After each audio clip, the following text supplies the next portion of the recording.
Welcome to Doctors for the Environment's webinar this evening on anti-climate money in the 2025 election, where I'm very pleased that we are being joined by a communications specialist, Popularis, with their Executive Chair, Anthony Reid, colleagues, Anthony Hayden and Patrick Leyland.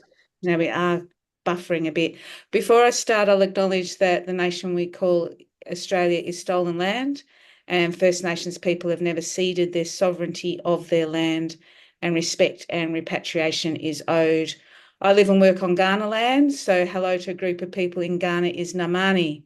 So Namani to you all. Tonight I'm actually on Wurundjeri land in the Kulin Nation in Naarm. I also want to let's do some housekeeping. If you're not speaking, please can you mute yourself, because of course we're recording and we get the buffering. We will have time for questions from the end, at the end, but we'll let Anthony, Nick and Patrick present first on what is a very important topic, because of course the other thing we need to acknowledge is that we live in a time of immense turmoil and strife. And a lot of the reason for that turmoil is our global dependency on fossil fuels. And we're certainly seeing that now with the disaster that is unfolding in the Middle East.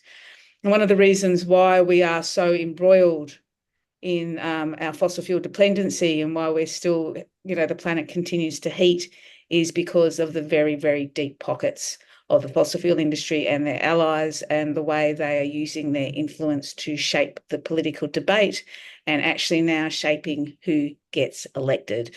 So I think it's a really, really important topic for us to talk about, and I'm going to stop talking and hand over to Anthony, Patrick and Nick, and go for it, guys. Thank you.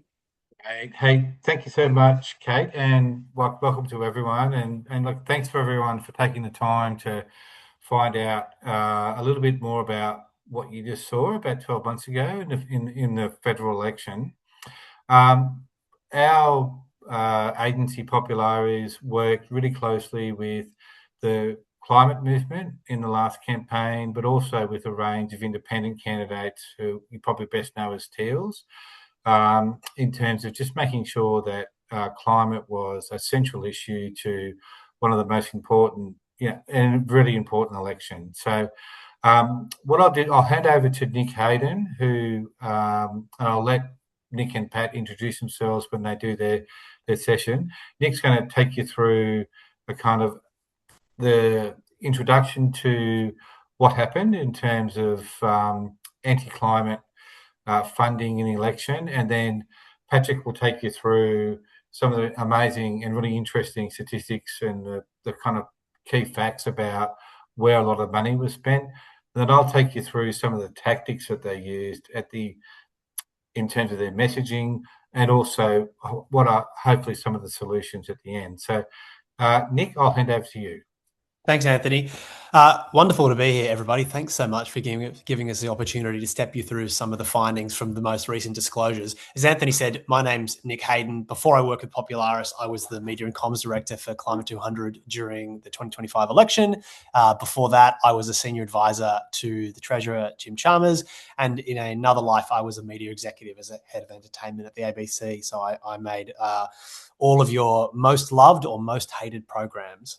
But shall we dive straight into the presentation this evening, and Pat will introduce himself in about half a dozen slides time.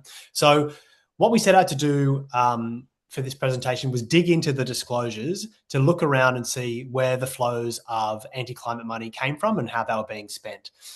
And the top line finding is there was about $80 million of anti-climate money funneled into the 2025 election, which is it's a significant sum of money. It's one of the largest. I don't think it's the largest, but it is one of the largest anti-climate quantums of money expended during a modern election campaign. Now, there's good news and there's bad news about the breakdown and, let's say, the complexion of that $80 million.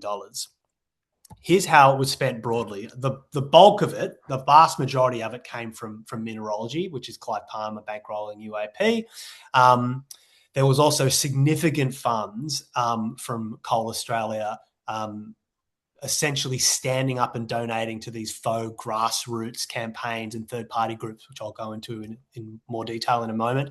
And also everyone's favourite litigant, Gina Reinhardt via Hancock Prospecting, donated about $900,000 to advance another well-known third-party campaigner group. And I can talk about them a little bit more for those who don't know, but I'm pretty sure most people are aware of who Advance is. Now, the reason why I say there's good and bad news is that $80 million, yes, it's a lot of money. The good news is that Clive Palmer has no idea about how to spend it effectively. And that $50 million is not really the most worrisome element of this presentation. It's actually the other 30. That's still it's a significant sum of money that is distributed through a vast and well-coordinated ecosystem of outlets and coordinated donors and also business groups, which I'll come to in a moment. Oops, sorry. So here is looking just at the 30. We'll park Clive and his setting fire to $50 million aside for the rest of the presentation. Here's just an example of how some of that $30 million was spent. 95% of the funding for a group called Australians for Prosperity, which is modeled off the American outfit Americans for Prosperity, which was stood up by the Koch brothers, for those of you who are familiar with them. 95% of Australians for Prosperity funding came from Coal Australia. Their spokesperson in their head was the ex-Liberal Jason Falinski, who obviously, for those of you who are aware, lost his seat to Sophie Scomps in the 2022 election. He used to hold the seat of Keller. He's got very close ties with the now Shadow Treasurer, Tim Wilson. And he is on record as saying he didn't know how much money was coming in. He didn't know where it came from. We were never given any direction from Coal Australia, but you can draw the inferences yourself. 95% of the funding for Australians' Prosperity came from the coal lobby. Advance, as I said, they spent almost almost $13 million, including $10 million in electoral expenditure alone. That's a significant sum of money. Electoral expenditure meaning they spent it on billboards, digital advertisements, probably paying volunteers, people to man booths, core flutes, printouts, T-shirts, things of that nature. And they got a huge chunk of that from Hancock Prospecting, Gina Reinhardt's outfit. One of the other third parties, which I want to call out, which is not a huge sum of money because we don't even know where it came from, is Better Australia. For those of you who aren't familiar with Better Australia, they were a very recent creation of both the Liberal Party and the Labor Party with a two-pronged approach. They operated in Liberal contests with teal independents, and they operated in Labor contests with Green candidates. Now, they had about $1.3 million of expenditure and receipts, but none of it, not a single dollar of it, is disclosable. So nobody knows where the money came from. But they were for those of you who may live in an electorate that may be held by an independent, or it was or McNamara, some of those really heated Greens and Labor contests, you would have seen quite a lot of Better Australia content because they were very active. The way this money moves in the anti-climate fossil fuel ecosystem is pretty sophisticated. If you have a look at just the Liberal Party and Advance, they have a huge range of shared donors, both individuals and corporates. This list here is not exhaustive. It's just to be illustrative, to show that the same people are donating essentially to one side of politics. Many of them have ties to to fossil fuels, and they're essentially donating to Advance and the Liberal Party to push their agenda. So just an interesting little reveal about who is donating to whom. But it goes beyond just shared personal donors and businesses. Gina Reinhardt specifically has said post the 2025 election, she's actually diverting a lot of her funds back towards One Nation. And a perfect example of this was actually reported up in The Australian late last year, I believe, where Gina Rinehart hosted on a private residential yacht docked in Brisbane a $100,000 a head dinner for 3 fund managers in order to get them dinner at Mar-a-Lago with President Trump. And all the money was funneled into One Nation's coffers. She was at this lunch. Pauline Hanson was at this lunch. I believe James Ashby, the One Nation Chief of Staff, was there. So just to give you a sense of the connections and the influence network in this ecosystem of anti-climate action money and how it functions. Beyond just moving money between these entities and these third-party groups and political parties like One Nation and the Liberal Party, they also share there's also a lot of resource coordination and capacity coordination. And a perfect example of this is this fellow called James Radford, who was Ro Knox, the candidate in Wentworth, who for the Liberal Party against Allegra Spender. He was Ro Knox's media advisor throughout the campaign. And then even before the election was run and done, he popped up as a media and comms advisor, the exact same role working for Hancock Prospecting. And for those who, as I mentioned, were in Better Australia targeted electorates like Goldstein or Wentworth or McNamara or Wills, you would have noticed they built these faux AEC vests, the exact same AEC color, but instead of saying the official AEC logos, they had community advisor vests. So they're essentially, it was almost like an on the ground actual AstroTurf. And now I'm going to hand over to Pat, who can give a little introduction about himself, who's going to take us through how some of the money, this dense ecosystem of funds, how it was spent, because the disclosures can tell us the kind of global quantum. We know that it was roughly $1 million spent for Better Australia, but we have no oversight on how it was spent. And Popularis has some specific proprietary tools that allow us to dig into some of those on the digital side. So over to you, Pat. Hi, everyone. Thanks, Nick. Thanks, Anthony. Thanks to everyone at the Doctors for the Environment team. I'm Patrick. I head of product here at Popularis, heading up our technology and advertising team. As Nick's alluded to, here at Popularis, we've built some tools that basically are scraping public databases that are showing ad spends online, and we've done a lot of work to sort of codify those and categorize the data.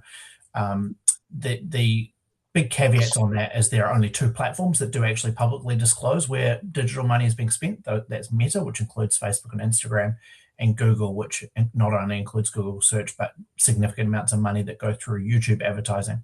So we were able to track where money is being spent and by whom on across the federal election. And when we've spit it out here, particularly the anti-climate spend, and you'll notice here, obviously, that Trumpeter Patriots were by far the largest digital spender.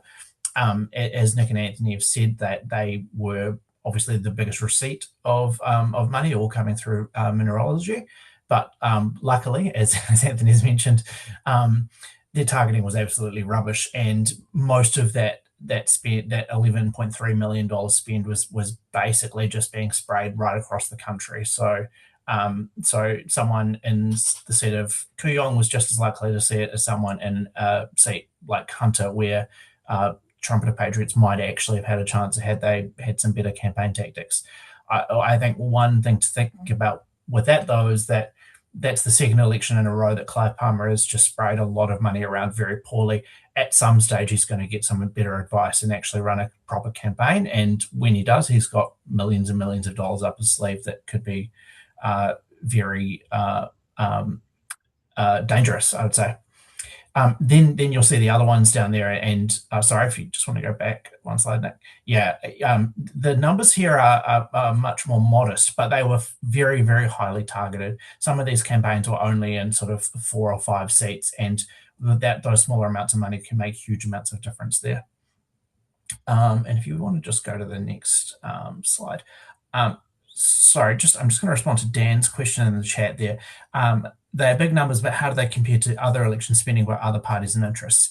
It's not really an easy question to answer, because if you compare it to, say, the Liberal Party or the Labor Party, they are competing in sort of 40 target seats across the country, as well as Senate races. So it's not an easy sort of apples and oranges type comparison. One interesting comparison, though, is when you take the anti-climate money here and break it down by state that it was spent in, you see that Victoria and New South Wales are head and shoulder above the others, with Western Australia and Queensland, Tasmania, South Australia far down. I've worked on around 15 campaigns across the country over my time in Australia, and that sort of breaks one of the sort of old rules that you hear about federal elections, which is that they are won and lost in Queensland. And the anti-climate money that we were seeing here was not being spent in Queensland. There definitely was some, and it was targeting 2 seats that were held by the Greens and Brisbane, which was a genuine three-way contest. But Victoria and New South Wales were the seats that had the Greens leader's seat and also 6 Teal seats as well. So that was where the absolute bulk of that money was being spent, was really trying to push down the vote of Teals and Greens. And Nick, if you want to go to the next slide. And for many of the ads, we were actually able to break it down by the electorate they were spent in. And if you do it like this, this is the top electorates that the anti-climate money was being spent in: Kooyong, Goldstein, McKellar, Hunter, Curtin. Obviously, these were all almost all teal sort of targets or green targets. The one that really jumps out there is Hunter, which obviously has a renewable energy zone and a declining resource industry as well. So that was obviously a massive target for these sorts of campaigns. And then if you go to this one, I just wanted to highlight one particular case study, which was the federal electorate of Melbourne, which is where I live here on Wurundjeri land. And I think it's just fascinating if you just look at 2 spenders here, Advance Australia and Adam Bandt. And obviously there were many other voices that were advertising in the federal seat of Melbourne, but I think these 2 are pretty illustrative of them. And you'll see that Adam Bandt got outspent almost 3-1 by Advance Australia. And I also should say that Better Australia were spending a lot of money in the electorate as well, but some of that was a bit harder to categorise down to just that single seat. And I've just wanted to highlight what that money was actually going towards. And this is one of the YouTube ads that Advance were playing in the seat of Melbourne. And I think it's absolutely disgusting, but I think it's important that we're aware of what they were using this money for. Nick, if you could press play. The Greens are not who they used to be. The Greens are refusing to condemn the vandalism of Canberra's war memorials. Painting is a form of speech. A hateful anti-Semitic slur spray painted along the side of a car. The Jewish lobby, their tentacles reach into the areas that try and influence power. A synagogue has been destroyed in a targeted attack. Fundamentally, the Greens have become an anti-Semitic party that barracking for the Hamas position. Authorised by Sandra Burke, Advance Australia, Canberra. There you go. So that ad was shown hundreds of thousands of times in the electorate of Melbourne in the lead up to the election. And with that, I'll hand over to Anthony to wrap up some of the tactics that we were shown. Thanks so much, guys. And I think I guess I've got a bit of a broader point to make first, and that is, these are people, you hear a lot about culture wars, but like this is really the front line, and what both Nick and Pat have taken you through is like what actually happens during election campaigns, during that really intense, 2 to 3 month period in the lead up to an election. This kind of messaging really is something that is intensified but is particularly dominant on social media. And so, so I just think it's a really important thing. It's really hard for all of those people with busy lives to kind of focus on some of this stuff. But I just hope that everyone gets an opportunity to just remind ourselves about what happened 12 months ago, which obviously saw the defeat of Adam Bandt and also the 2 Greens in the seats in Queensland. So there's a real life implication to some of this stuff.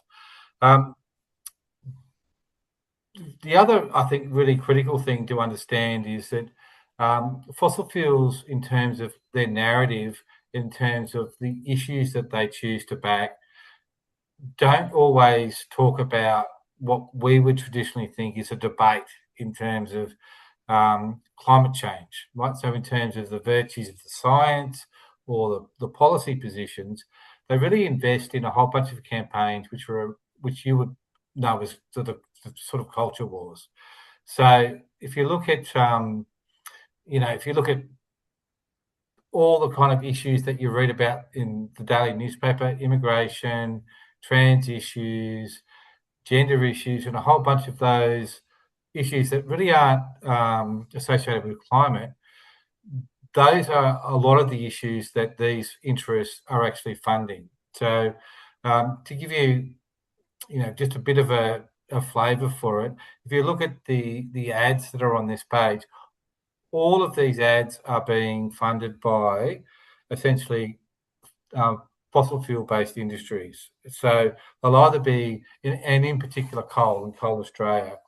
I'll give you a US example, which I think is pretty illustrative of what's happening both globally but also in Australia. In 2025, lawmakers in the US passed 125. So in the United States, there was 125 anti-trans bills passed in 28 states. Who funds those campaigns that gets up those bills? There's a fantastic climate research group called Climate Nexus, who found out that 45 groups pushing these anti-trans bills, 80% of the funding was directly funded by what you would traditionally call gas or coal or fossil fuel funders. The Alliance Defending Freedom, for example, who sued the state of Minnesota to prevent them from protecting trans kids, received money from the Shell Foundation, one of the many foundations that donate to anti-trans and LGBTQIA organisations. And they also receive funding from the Excel Energy Foundation and oil drilling billionaire Phil Anschluss and a couple of other well-known suspects in terms of the Koch brothers as well. So in other words, these social issues that you see in your news feed, but also that you hear about being campaigned around, are actually funded by people whose fundamental motivation and political motivation is to stop the climate transition. So they can't use the arguments around climate to win those arguments because they've failed. So they're trying to use other social issues, very, very divisive issues. And I know, speaking to a group of doctors, how significant some of these health issues for many people are. So there's a level of morality around all of this, which I think needs to be exposed as well. You want to jump on to the next one? The other thing that that's the kind of some of the messaging examples that which I think we'd all be appalled at. But the other really critical thing to understand is that, and I think Nick might have alluded to it in his introduction, is that they also don't put their names to these arguments. So what they do is they work across a multiple of different entities and actually make sure that there's different, what appear to be different voices out talking to the community about these things, so they don't look like they're coordinated, but in fact they are incredibly coordinated. The funding that comes to the vast majority of these groups comes from one central source. The training, they have an active program of training. I guess straight teeth in 3 years, right? Sorry? I've just muted someone, Anthony. Keep going. Sorry, yeah, keep going. So it's not only, so while the funding is pretty common, the actual organisations that roll out many of these tactics look like grassroots or, spontaneous organisations that are talking about different issues, but they do that through a really sophisticated network of both funding, training, that they coordinate messaging, and then when they find a message that they think has an impact, they then invest in that through amplifying that message through by investing in a message that works. So Nick, wants to jump onto the next slide. And related to that is that when you see them in your Facebook feed or in your social media or in an advertisement, they look like they're genuine grassroots organisations. So here you've got a couple of examples of organisations that were effectively run by Coal Australia. Who's Coal Australia? That's funded by essentially all of Australia's coal producers. So that's Energy for Australia's Inc. was a massive advertiser. They received $1 million from Coal Australia, and they did an extensive advertising campaign on many of the digital channels that you're all on, and including things like Catch Up TV and a whole bunch of other advertising mediums, which are quite mainstream, but they're effectively funded by the coal industry. The other one which has received even more funding, than $1.9 million in funding, was Jobs for Mining Communities. So they effectively presented themselves as if they were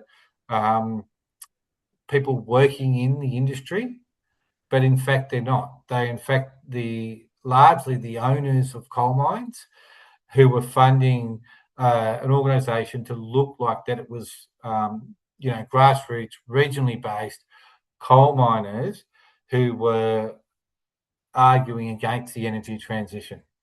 And so it's just, but all of the money and all of the coordination and all of the work that happens is actually quite centrally coordinated by a small group of people. Nick, do you want to go to the next slide? Yeah. And then the other really important point to make is, whilst obviously we explained to you what happened during the federal election, these are activities that are happening today. They're happening right now in our community, right?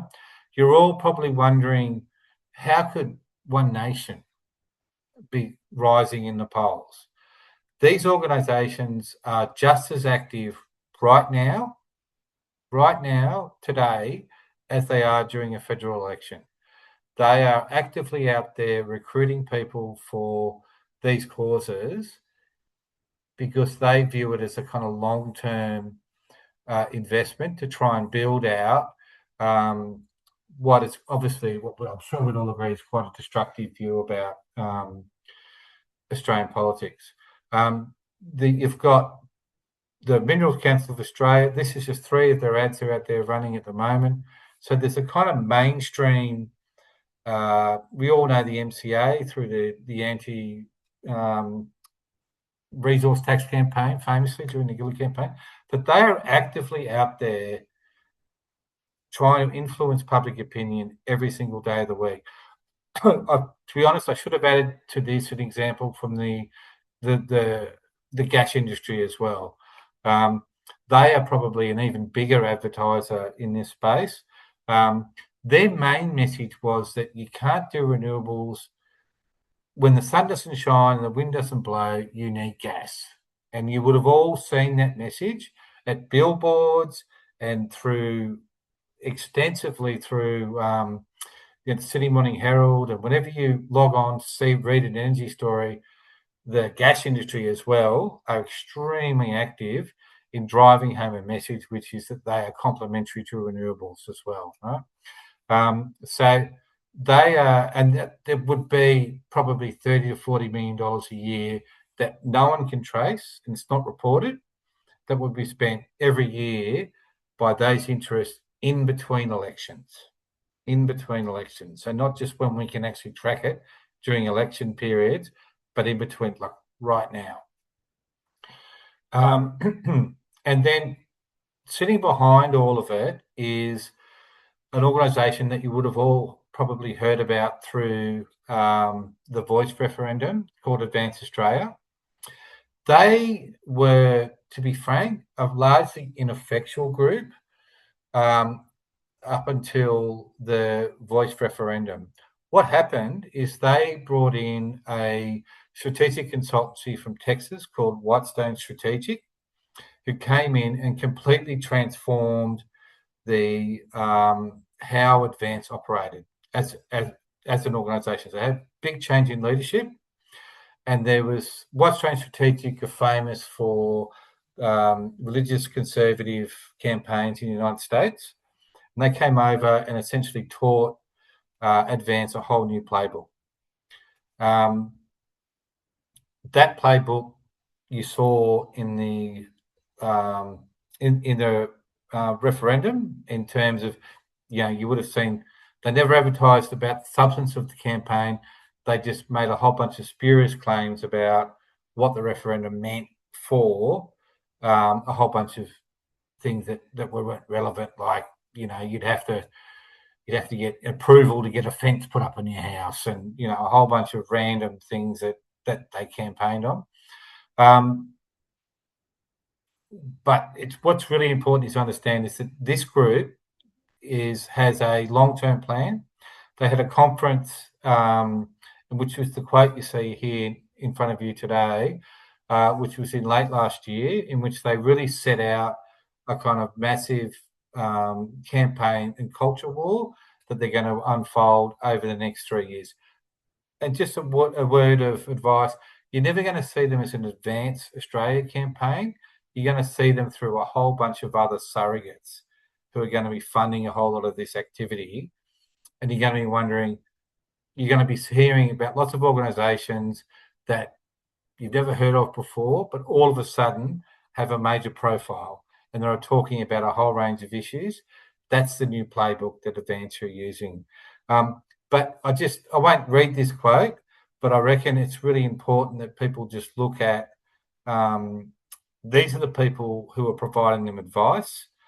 And so when you think about, we're all obviously appalled by what's happening in the United States with Donald Trump and with Nigel Farage in the UK, but this is the ecosystem that is trying to influence and has a significant financial influence over a lot of the big debates we're going to have in our country in the next 12 to 18 months in the lead up to the next election.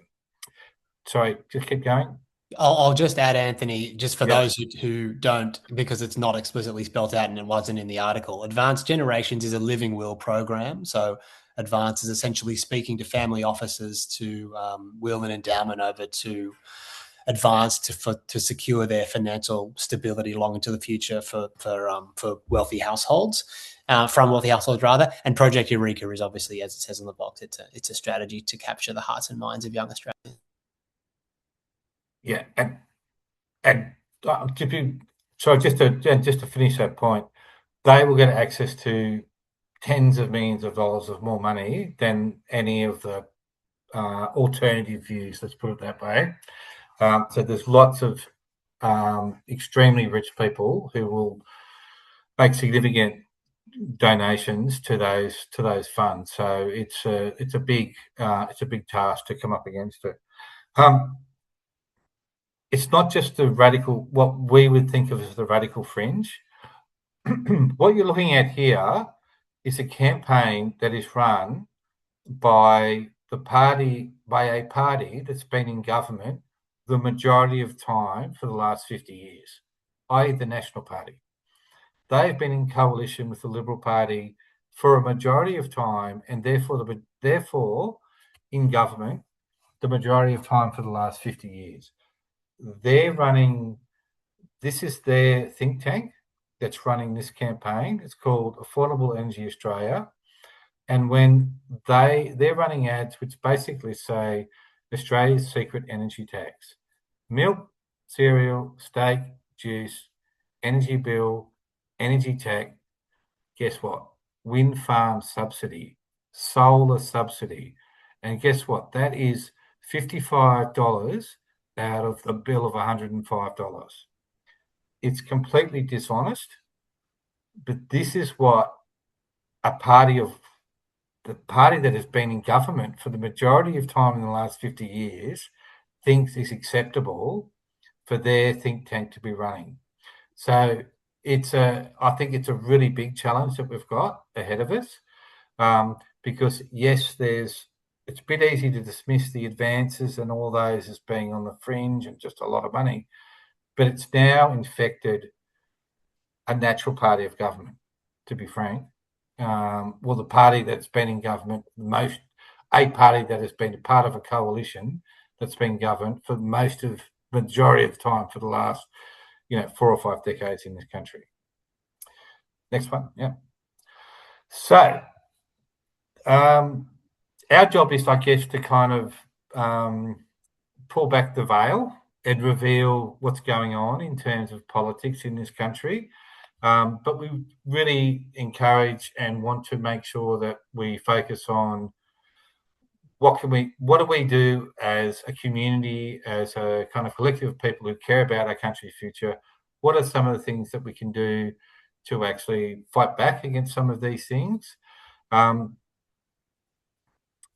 And I think it's a really important thing to say. It's about having resource in terms of finances, but also it's really about, we should be really confident that we've got the best message and the right tactics to actually counter what is probably an amount of money that we can't match in terms of funding, but we can definitely match it in terms of being smarter and being well focused and being well coordinated and having better messages. So we are really Popularity, our role in life is to build messages and to build campaigns around what works and what's effective. And so we do that through building a fantastic infrastructure, building the right audience and finding the right people that we need to actually be getting those messages to. And I think Nick might have alluded to one really important group, and that's that younger, particularly male group. Just making sure that there's a constant series of messages going to them about, which is an alternative to some of that more sensational stuff that they're seeing. And secondly, just remembering that these fights don't just happen in the 2 to 3 months in the lead up to a federal election. They happen and they're won, to be frank, all the time. And if you're Advance will be hoping that they can win these arguments now. And to be frank, I think you're seeing that a little bit with what the rising upswing in the Pauline Hanson One Nation vote at the moment, right? And we're all going to find out how successful they've been in a by-election that's about to happen in what's it, about a month's time, is it, Nick, or less than that, 3 or 4 weeks? May 9. Farah's on May 9. May 9. So we're about to find out, right? And so I guess we just will always encourage you that politics doesn't just happen during the 2 to 3 months of a campaign. It happens all the time. And so, turning up tonight is a fantastic contribution to politics, but anything you can do in terms of volunteering or contributing to what is, I think, always an ongoing task that we all have, those people of good conscience, which I'm sure is everyone on this call, that it's always and everything you can do in terms of whether it's a financial contribution, a volunteering contribution, whatever you can do, I think makes a huge difference, and it makes a huge impact on the Australia that I'm sure that we all want to see and love over the next few years. So hopefully, Kate, I haven't gone too long and at least enough for questions. Oh, look, thank you very much, Anthony, Patrick, and sorry, I forgot Nick. I think we're all probably a little bit shell-shocked by that. I mean, it's always something that I think everyone on this call would be aware of, the malevolent, selfish greed that these people operate under. But when you lay it all out all like that, it's quite shocking. Like, it's definitely shocking. And a couple of things I just was thinking while you're talking is that TikTok and LinkedIn, we don't have data for that, so we don't know. But there would be money. Correct. And there's many other digital platforms where there's just no disclosure of any spend, and it's only that Meta and Google have voluntarily published this data that we can see anything at all. Wow. And I think you can't spend money on TikTok at the moment, Pat, or on LinkedIn. Actually, that's a good point. Yeah, they don't accept political ads, both of those platforms, but I have seen a few of them sort of get around that. Yeah, I think there's a lot of political content, but you can't boost it with an ad spend. So you would have seen the Labor meow meow cat during the campaign, I'm sure, on TikTok. The big platform where there was a lot of political spending and absolutely no transparency is Catch Up TV, which is sort of all of the sort of digital ads that you see on TVs and on streaming 9-7 channels, those sorts of things. A lot, like probably almost as much money was funneled through those as YouTube, and where there's no visibility of it. Yeah, so it's a bigger problem than we can measure.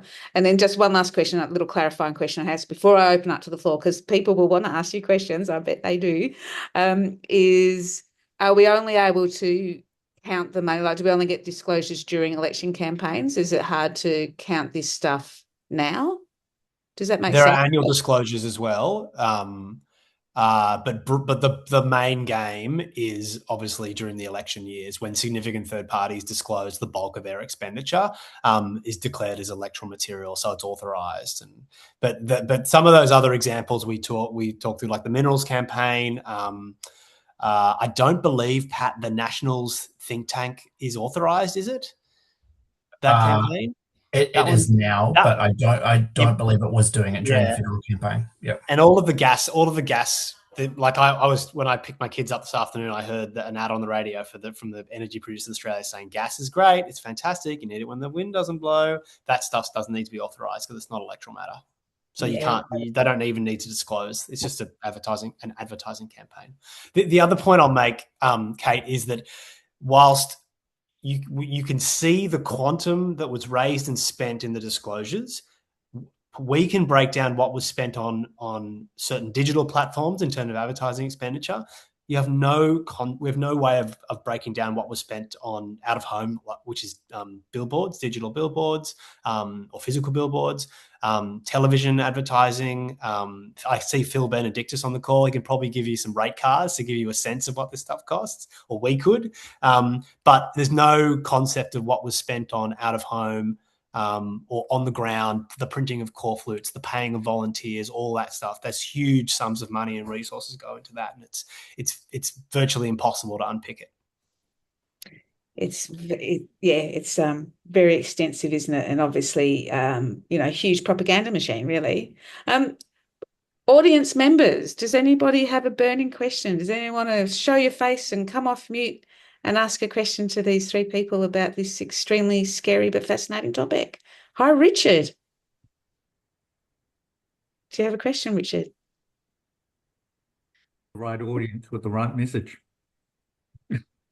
Correct. Tell me, how do we do that? Sorry, what was the question?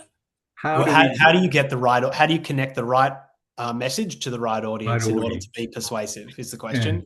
Yeah. Do you want to answer that one, Anthony, or do you want to take it, Pat? Anthony, you go, but I'll go. We'll get to say in the mornings.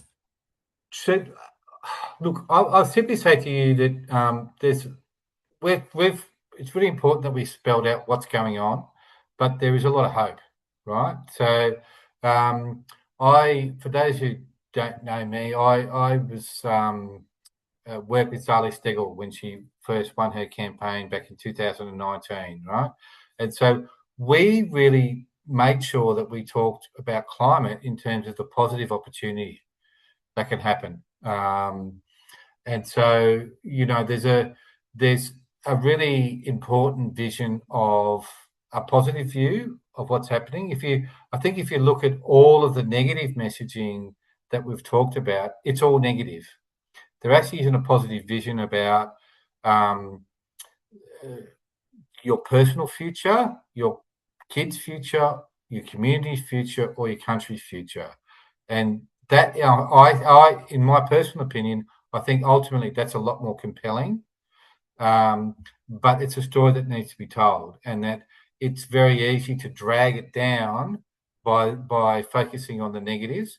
But if you focus in on what is in fact an incredible opportunity for this country over the next few decades, in terms of energy independence, in terms of a whole range of really positive things, But if we don't tell that story, if we don't actively get out there and convince young people that there's a really bright and positive future for this country, then they will be seduced by some of the negative messages that go on. And so I think that has been fundamentally the success of the independents, is that they have actually projected a really positive view of the future. And I am very confident that fundamentally a positive view about, as long as it's articulated well and in fact is put in front of people, and which means campaigns, which means all those things, then I think we will prevail over some of these forces. And I think we all know that instinctively, right? But people are genuinely, I think Australians are genuinely positive people, but we cannot be complacent about it, and we need to make sure that we invest in it. And those of good conscience and goodwill, which I'm sure is everyone on this call, we're not complacent about it, which is, I guess, what was always, those of us who follow this stuff closely, that's always our concern. We get too complacent about some of these issues. So do you think maybe, we have people like David Pocock, who very much captures the public imagination, who is a person of integrity and forward thinking, trying to have a positive way. Sean and Katie, I see a hand up there. Yeah, thank you so much, guys. It's really fascinating and a bit scary. I just wanted to kind of delve into this kind of this decoy culture wars kind of messaging stuff that the fossil fuel industry are using. And is this something we should just ignore and we should just kind of focus on our positive messages that you're talking about, Anthony? Or is there some way of kind of tackling those, decoy issues directly to neutralize them? I can take this one if you like, Anthony. Yeah, there's a really famous concept in political messaging called which is known as "don't negate your opponent's frame." And forgive me if I'm telling everybody something they already know, but I'll say it just for clarity. It's the most famous example of this is Richard Nixon saying, "I am not a crook." So when he says that, what do you think? You're thinking, "Oh, this guy might be a crook." So it's important to not play whack-a-mole. These groups will exist and they will operate. And they're really, really effective at it. And an example of how Advance ran this campaign during The Voice is that they essentially ran a 2-track campaign where they said at one, vote no against The Voice because it goes too far. This is too much power. It's a third voice in Parliament. And then they also used a line on softer no voters and said, don't vote yes for this, vote no, because it's not really going far enough. It's not really effective. And rather than, so then if you're playing whack-a-mole, you're playing whack-a-mole at both ends of the argument spectrum, and you're not going to win. So you need to get the right message, and you need to get it in front of the right audiences, and you need to do it early. So that's why the last tactic on the last slide was inoculate, which essentially means get in. If you frame first, it's much harder to lose that real estate in people's minds about how you shape an issue, rather than saying, no, what Vance is saying is wrong, and you start negating their frame, and essentially you're playing on their turf, and then you're in trouble. And I'll simply add, we've got a million fantastic messages that we can invest in that are far more compelling than the nonsense and the awful things that they focus in on. So just there is a really positive opportunity as well for us to also, we don't have to always be reacting to what they're doing. We can actually define the narrative in this country, and we should be really confident that we actually represent the majority of opinion in this country, which is the truth, right? So we cannot be complacent about it, I guess, is what I would add to Nick's response. Thanks, guys. Cameron. Thank you very much for taking my question, and thanks for that fantastic presentation. I'm just curious to hear your reflections and what you think like renewable energy peak bodies or related groups such as the Smart Energy Council, who have their own money and resources back behind them, what role they could play in countering this sort of like disinformation, especially when some of these groups also have like a decent amount of like resources behind them? Cameron, that is a bloody great question. And Anthony, I think Anthony's chomping at the bit to answer this one. So, I'll simply say to you that we are working really closely with all of those organisations right now.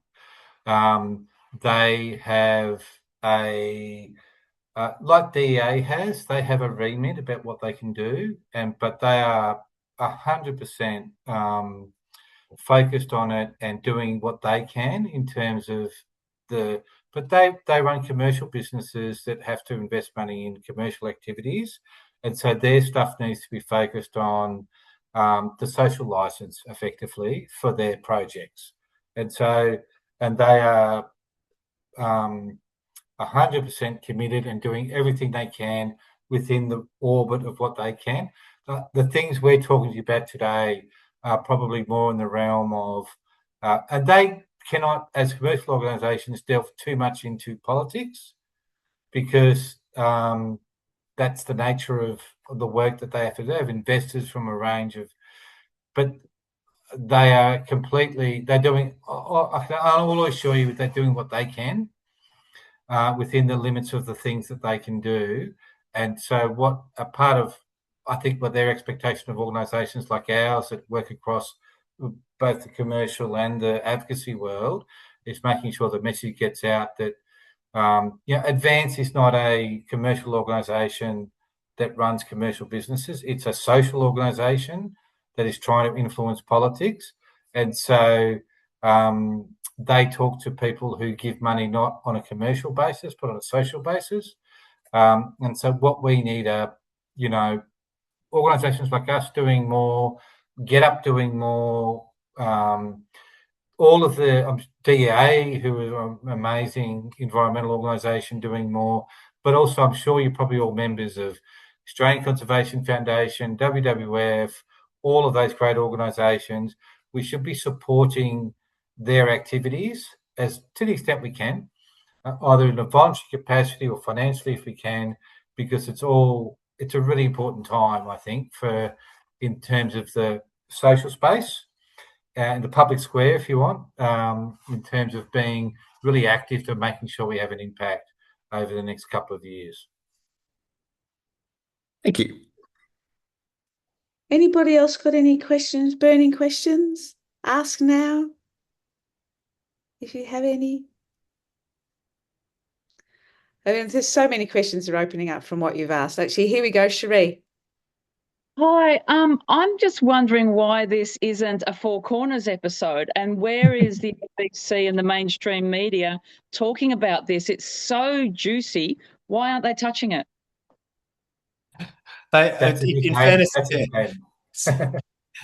In fairness to the mainstream media, they have covered it. There are articles about a lot of these significant third parties covered in the AFR. Some by the investigative unit at the ABC. They've been less on television, but they have done some in print. They get more interested in these outfits during the election cycles, and they obviously were interested in advance during the Voice campaign, but they tend to fall away after that. So, to put away my mainstream media bashing stick just for a moment, they do an okay job when they're interested in the electoral cycle, really. And you should all know that Nick Hayden is one of the best people at actually making sure that story gets out, and has done dozens of stories over the last 12 months. I'm the badge of the journalist to write stories about it. He has been the key. A lot of the reasons you know about these things are being written about is because of Nick and the work that he does. And can I just add to that? If you go to our website, populares.co, on the media page, you will see a bunch of stories that Nick has helped us get up and pushing some of these messages amongst other things as well. So you can go take a look at some of those. And you can also follow us on LinkedIn if you want to sort of keep up with our latest releases about this stuff as well. Thanks for that, Patrick and Nick, for all the work that you are doing to help get these messages out there into the world. I think we've got time for one more question. I see Bronwyn's hand up there, and then it'll be time for us to all go and, have a cup of cocoa and debrief quietly at home. Bronwyn. Hi, thank you so much for this. This has been fantastic. And sorry, I don't have my camera on, but you can look at some nice fungus instead. Um, I had a question kind of related to like the growing distrust of traditional media, but also like with the rise of AI, like I am definitely feeling distrustful of what I see online, on social media and things. And I'm wondering what kind of role that distrust will play in paid advertising moving forward. Just to tease out the nub of your question, are you asking if you think the advent of AI will increase distrust in political advertising because it's obviously cheaper to produce a large array of content at scale using Midjourney or any other model? I think it's like is there going to be a point at which all of the money that's being spent in the lead up to elections to shift the narrative or convince people will eventually be eroded by this kind of growing distrust and feeling like what you see online might not be actually reflective of the truth? And, maybe this is wishful thinking, but maybe people will return a little bit to trusting their neighbor more than what they see online. Look, I think I'd love to get Pat in on this, but I'll just briefly say as a reformed media executive, I think a lot of that's already happened. There's been a massive structural shift in the media landscape in every kind of Western democracy, where you used to have like mass media, trusted voices, which are your broadcasters, your radio networks. That fracturing is now essentially you've got really what amount to what you could pejoratively call digital ghettos, which are people have these kind of tiny little ecosystem of information bubbles that feed them what they want to hear, the rabbit hole effect. And then the sunny version of that is there's a plurality of views and people have access to information and they can kind of, stress test and fact check their own thing. So I think broadly what that means for politics is that the mass megaphone is gone, and now you'll see the way the major parties operate their campaigns is very much in the manner that Pat was talking about it. It's segmented incredibly in a really sophisticated way, geo-targeted, essentially to get to these very, very specific audiences that are living in their own kind of little information ecosystems. And AI is just a force multiplier in that effect. But also it goes in another direction where you get so much AI slop, the pendulum starts to swing back the other way. But I'll let Pat wrap this up because this is really his area of expertise, not mine. Yeah, I would totally. I really agree with everything Nick said there, but I think the pessimist part of me is actually more worried about the other side of the equation. I'm more worried about the people that are getting a lot of this AI slop and don't see that it's fake and are actually very convinced by it. I think of some family members of mine in regional Victoria who have shared some really like completely unbelievably false things on Facebook, but they don't really, particularly older people just don't have the skills to to see through some of the stuff. I think it's an absolutely huge problem. And I have a really personal bugbear here, which I'm going to vent for the world to see. The social media ban for under 16s, I think there are some very strong arguments for it, but I think there also should be, maybe some looking at the other end of the age scale about what's going on online as well. Do we lose our social media license about the same time we get that driver's license check or something? Maybe. That's a joke. Anyway, it's not an official DEA position. Just want to put that out there. All right. Well, look, thank you everybody for coming along and listening to that. And I think, we're all equally fascinated and horrified in equal measure. And perhaps the take-home message is, the price of freedom is eternal vigilance. And if we want to have a progressive society, we've got to turn up for it. Otherwise, these people will just run the show. All right. Thank you very much, everybody. And good night, everybody. Bye. Thank you very much. Thank you, guys.